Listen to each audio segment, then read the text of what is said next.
Nagbabalik ang yan ng morning. Itong dalawang mommies na bisita natin today, for sure, milyon-milyon na ang naitakbo at karanasan nila sa pagpapalaki ng anak.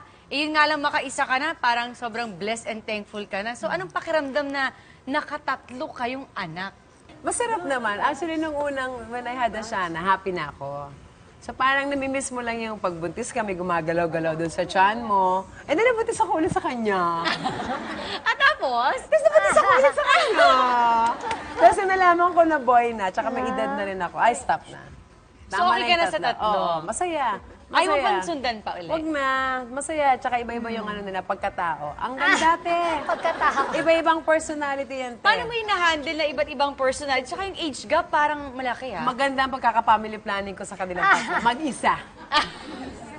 You know, 3 kids, 3 fathers. Iba ako eh. Nakikita ko kasi sa mga interviews mo, parang very vocal ka at paano mo na-discuss sa kanila na, ito, ganito ang sitwasyon. Pinaliwanag ko na yan, no? Ashana, eto ang sarili mong family tree. Oo. Isbeth, eto ang sayong sariling family tree. Orion, eto ang sayo. Pero, ang overall niyan, isang, ano lang kayo, isang brothers and sister lang kayo. Walang step-step, walang half-half. Brother and sister. Kasi ako lang ang mami nila. Hindi ba mahirap para sa party mo yun na ikaw lang talaga ang nagtataguyod, tapos kasama mo sila sa bahay? In fairness, sa pangatlo natuto, may tatay na to. natuto sa pangatlo. Masaya naman. Tsaka mahirap lang, iba-ibang atake ng discipline.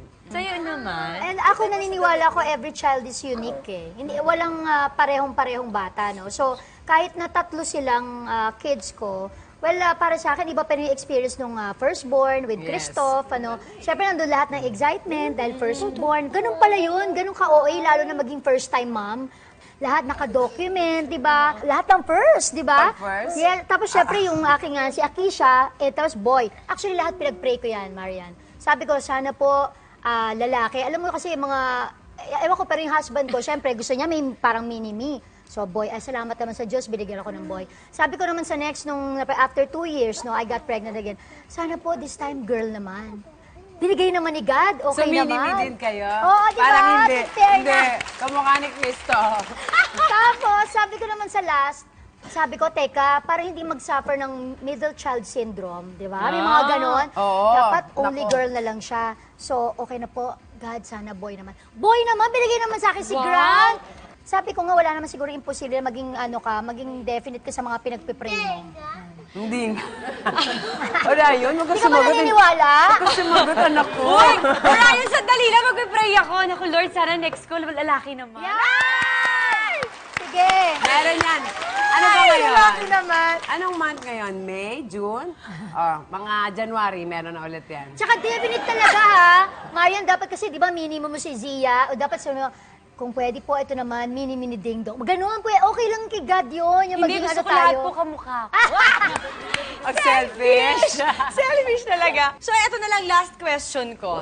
Sabi kasi na pagpanganay, palaging favorite eh. Kasi sa first, dun binus lahat. Kasi panganay eh. Totoo ba yun? Ewan ko, sabi nila, hindi, talagang merong favoritism, meron at meron yan. Wala eh. Kasi ang mas gusto ko nga, dapat ko ano yung naranasan ng panganay ko hanggang sa bunso, ganon. So, pantay-pantay lang. Sa'yo din sa case mo, pantay-pantay. Oo. I'm sure yung mga mother mag-agree sa akin. Bawat anak mo, tama siya. Meron silang meron kang gusto sa anak mong yun. Bawa siya, may gusto ako sa kanya.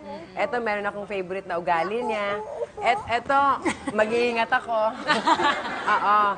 Pero kasi, parang may secret din ako sa kanila. Lagi ko silang binubulungan. Pag, halimbawa, nagagalit ako sa kanya, papagalitan ko siya, sabihin ko sa kanya, kaya kita pinapagalitan, secret natin to, wag mo sabihin kay ate mo. Ikaw talaga yung favorite ko, anak.